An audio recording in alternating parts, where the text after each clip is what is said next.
Hey guys, welcome back to the shop. Today I'm going to be going over one of my favorite projects, and that's a custom insert for an Intex Seahawk 4 inflatable raft.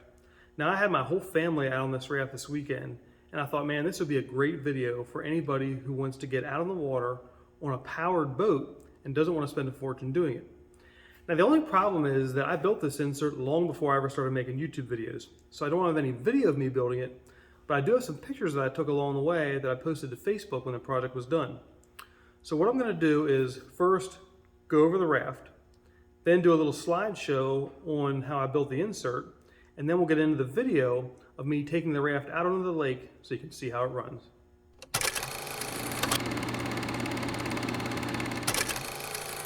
The Seahawk 4 is an inflatable raft made by Intex that features 3 air chambers, 2 quick-fill Boston valves, heavy-duty vinyl construction, and aluminum oars. In my opinion, this raft is awesome, and that's without the insert. It's tough, functional, and it looks good. Now, I don't use this raft for fishing, and I also don't take it out on the bay or ocean or any kind of rapids. For me, its only purpose is to cruise around the 1,200-acre lake that's near my house. The project portion of this video involves the custom insert I made that sits inside the raft. This insert is all one piece and consists completely of 3/4 inch birch plywood that I sealed with spar urethane. It includes a floor, folding swivel seat, and a motor mount. Building this insert involved making several paper templates. I cut and fit a large poster board template to the inside of the raft, traced it on the plywood, cut it out with a jigsaw, then rounded over the edges with a roundover bit and the trim router. I did the exact same thing with the motor mounts, where I made a template to make sure the mounts had enough clearance inside the raft and had a good fit over the back end. Then I traced the templates on the 3/4 inch birch, sawed and sanded to the line, rounded over all the edges, and then glued and screwed mounting blocks to the sides. The result is 2 identical mounts that I can permanently attach to the plywood floor. These mounts won't flex under the torque of the motor, and they'll easily handle any abuse my 55-pound thrust trolling motor can dish out. So after I trace their location on the floor, I'm going to drill a couple shank holes and countersink the underside. This way the head of the screw will sit up into the plywood and won't actually touch the raft itself. After putting some glue on the mounting block, I clamped the mount to the floor and fastened it down with 4 number 12 wood screws. Even though the heads were countersunk, I still went over them with some 50 grit paper just to make sure I got rid of all the burrs. For the transom, I sandwiched a piece of 3/4 inch birch between the motor mounts with some glue and 3-inch screws. I then fastened another piece of 3/4 inch birch to the back of that to give the motor clamps 1.5 inches of material to grab onto. One thing I added to make it more comfortable for the driver is a folding seat on a swivel pedestal base. And if you do decide to build an insert, I highly recommend spending a little extra for a seat like this. They're comfortable and make the ride a lot more enjoyable. Now I bolted mine to the floor, offset to the center, so I'd have more room for the battery box. The trolling motor I'm using is a 55-pound thrust model made by Newport Vessels, and guys, this motor kicks some serious butt. It pushes this raft along with ease, and that includes the insert and my whole family, and it's got enough torque to keep the raft moving through rough water. It also has an extendable handle and a fuel gauge that tells you how much power your battery has left. And speaking of the battery, the juice is coming from an EverStart deep cycle trolling battery that I got from Walmart. Before I apply a finish, I'm going to hop on the seat and make sure everything is positioned the way I want it. Then I'll unbolt the seat and start sanding the whole unit down. You know, I realize this raft isn't a piece of fine furniture, but I still want it to look good. So I'm going to use a combination of hand and power sanding until everything looks and feels the way I want it. Then I'll apply 3 coats of spar urethane. To finish up the construction, I bolted the seat back down and ran some pipe insulation the whole way around the plywood. This will give the raft a little more protection from the plywood floor. And just like that, this insert is complete. So let's get it in the truck and head out to the water.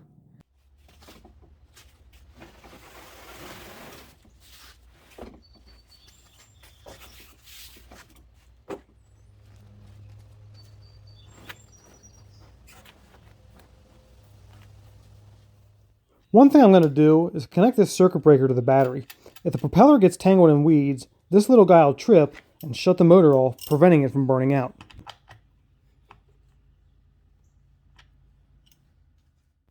Guys, the bed on my Colorado isn't very big, so this thing looks a little funny going down the road. Usually I'll put an orange flag on the end, just because the insert sticks out so far. Okay, now that we're at the lake, I can go ahead and start putting this raft together. To inflate it, you could use an air pump that plugs into your car, or a hand pump like the one the raft comes with. But either way, I'm going to inflate the floor chamber all the way, but leave the wall chambers a little soft. This makes it a lot easier to drop in the insert. Now once it's in, I'll use the hand pump to fill the walls the rest of the way, which locks the insert in place.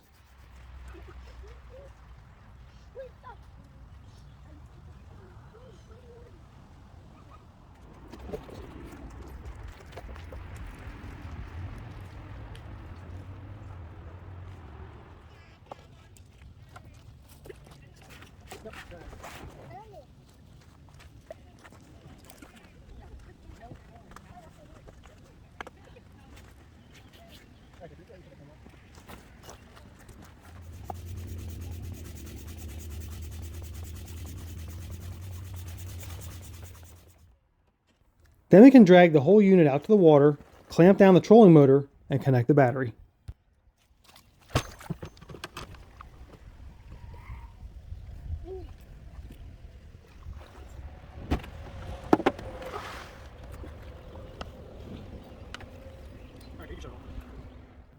Now I'm going to pull the raft out a little bit so it's not so close to the shore, and then drop the propeller just enough so it's submerged. I don't want to drop it too low since we're still in shallow water and there's vegetation right at the surface. Okay, so I'm out in the middle of the lake and you just saw me put the motor on speed 1. It's a nice slow speed, great for navigating tight areas or around the shoreline.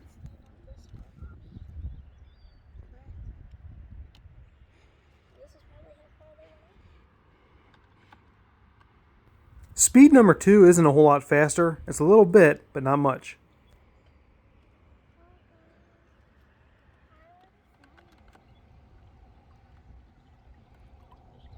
Kicking this thing into speed 3 is where you can feel the difference.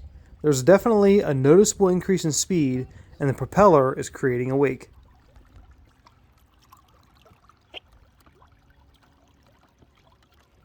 Now, just like speed number 2, speed 4 is a little bit faster, but not much. But that's all about to change, because speed number 5 is where all the power is at. Take a look at this.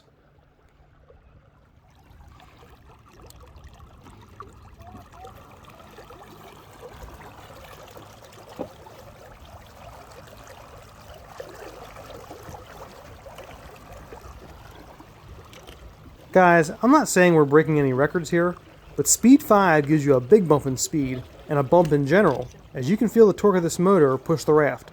There's also a much bigger wake being left behind, as this trolling motor has no trouble shoving this raft through the water.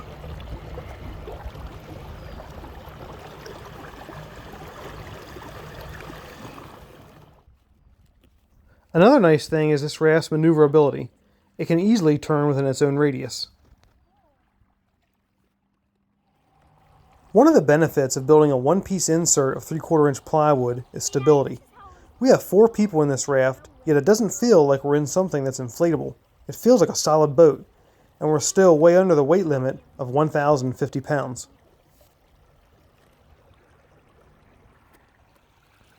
Here's another good view that shows just how much the trolling motor moves this raft. Now I'm standing up, facing backwards while I'm filming, and this whole unit feels rock solid. Something else I really like about this motor is the fuel gauge that I mentioned earlier. It definitely provides some peace of mind when you're out in the water for a while.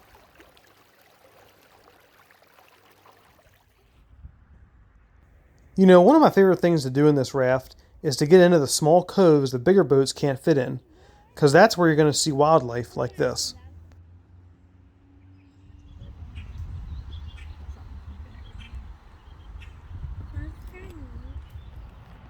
Guys, it's the experience of slowly trolling through scenery like this and being out in the water with family that makes this project worth the effort.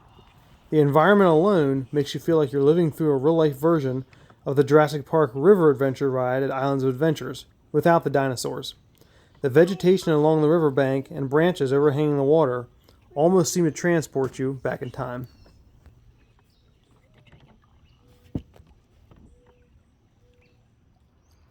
So thanks for tuning in today to check out one of my favorite projects. And if you're looking for a good raft to get out in the water with, check out the Seahawk 4. You know, this is one of those projects that's easy to build, but it's also a lot of fun to use, and that's just as important. Now, if you're interested in any of the stuff I used, I did leave some links in the description box. Guys, take care, and I'll see you next time back at the shop.